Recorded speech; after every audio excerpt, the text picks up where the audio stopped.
Hi to everyone, I'm Jotaro79 and I'm back with another PS4 Game Collection video. Let me know in the comments what you think about these games and if you already played some of them. But let's start!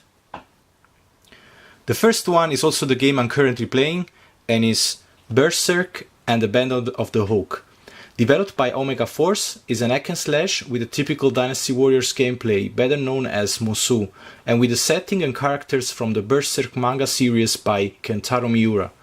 The game received mixed or average reviews, scoring 66 on Metacritic, and I'll admit it can be repetitive at times, but it's an enjoyable action game with an interesting dark and fantasy story. The next one is a PlayStation exclusive and is Chromaya Omega. It's a shoot 'em up developed by Kraken Empire and published by Rising Star Games in 2015. The game received mixed reviews, aggregating 68 on Metacritic. It has a very minimalistic visual, some things comparable with Res, and you can find it around for $10 or $15 or on Amazon. Slain, Back from Hell. Developed by Wolf Brew Games, it's an old-school action platform, a modern version of Castlevania in pixel art with an heavy metal musical background. The game received mixed reviews, scoring 68 on Metacritic. It can be very hard at times and will force you to repeat some section over and over, but it's never unfair. Sometimes it's like playing a 2D version of Dark Souls, and I can only recommend you this game. Homefront The Revolution. It's a first-person shooter developed by Dumpster Studio and is a reboot of Homefront, released in 2011 on PS3. The game received bad reviews, aggregating only 48 on Metacritic, and in my opinion the best way to describe this game is a waste of potential, especially from the interesting premises and setting. For me, the worst aspect is the gunplay and some technical issues.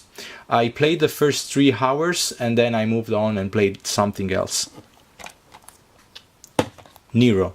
Nothing Ever Remains Obscure. Developed by Storm in a Teacup, it's a first-person adventure game based on some simple puzzle solving and exploration, and surrounded by a mystical atmosphere. Received mixed reviews, scoring 59 on Metacritic. I played the first hour and it was not love at first sight, and I'm not sure if I want to give it a second chance. Assault Suit Linus is another PS4 exclusive remake of Target Earth, released in 1990 in Sega Genesis. It's a 2D side-scrolling shooter with a sci-fi setting where you will control an assault suit mecha armed with different weapons. Each level has different objectives, and the game received overall positive reviews, scoring 68 on Metacritic. I personally love this kind of games, and if you find it for a decent price, you should definitely give it a chance. Prey. It's a first-person shooter developed by Arcane Studios and is neither a remake nor a reboot of the original Prey developed by Human Head Studios, but more a reimagining of the intellectual property with new narrative. It's a spiritual sequel to System Shock, and the game received generally favorable reviews, getting 79 on Metacritic. I played the first hour of the game and I saw different elements borrowed from Deus Ex, Bioshock and Dishonored. Maybe graphics and gunplay is not the strength of the game, but I think it's worth to be played. Assassin's Creed Unity Bastille Edition. It's an action-adventure game with stealth mechanics developed by Ubisoft, the 8th major installment in the Assassin's Creed franchise. This chapter takes place in Paris during the French Revolution.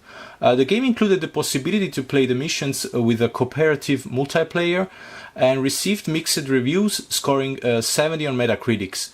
Now, I know the game was full of glitches and bugs at launch, but I played it 1 year ago and it was actually a quite enjoyable gaming experience. I paid only 12 euros for this Bastille edition that contains the game, the art book,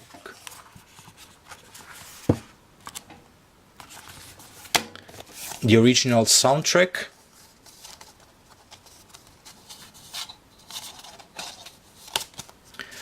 and some pictures of Paris. Injustice: God Among Us. It's a fighting game developed by NetherRealm Studios based on the universe and characters of the DC Comics. This is the Ultimate Edition released in 2013 on PS4. The game takes several aspects from Mortal Kombat, including its controls, the game mechanics, and narrative-driven campaign. Received positive reviews, scoring 80 on Metacritic. I must admit that I suck at fighting games, so I don't play online, but I was able to complete the single-player campaign, and it's well done, especially because you can try different characters. And the last one is Minecraft Story Mode. It's a graphic adventure developed and published by Telltale Games based on the video game Minecraft. The game received mixed reviews, scoring an average of 68 on Metacritic. The first season contains 5 episodes, and actually only the first episode is on the disc. You have to download the other 4 from the PlayStation Store. 3 additional episodes have been released later on, and they're available in the complete adventure version. I've played all Telltale games, and this is the game I liked the least.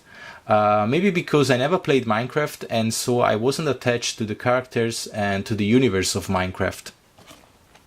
So this was it for today. If you liked the video, clicking the like button is not a bad idea, and if you want to see more of these episodes, subscribing is the best way to stay tuned on my channel.